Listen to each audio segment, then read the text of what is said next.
সব শেষে আজকের এই চাল কুমড়ো গাছটা কেটে ফেলতে হলো।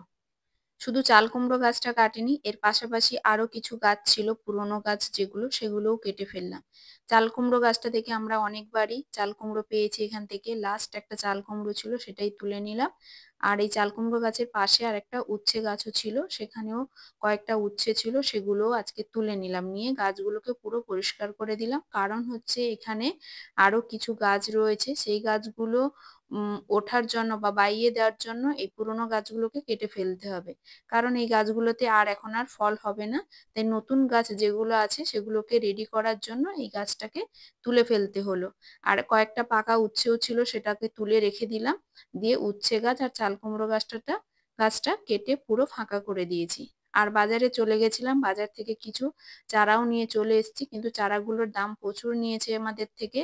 একটা হাজারি গোলাপ নিয়েছি আর একটা স্ট্রবেরি নিয়েছি। তুলনামূলকভাবে অন্যান্য জায়গার থেকে কলকাতার কাছাকাছি জায়গাগুলোতে একটু দাম বেশি নেয়। তার সঙ্গে সঙ্গে আরো কিছু গাছ আজকে লাগিয়ে দিয়েছিলাম। সেটা হচ্ছে, বাড়িতে কিছু রসুনের কোয়া ছিল সেগুলো লাগিয়ে দিয়েছি, কয়েকটা পেঁয়াজের মূল বসিয়ে দিয়েছি, যেখানে হচ্ছে কিছু পেঁয়াজ গাছও বেরিয়েছে।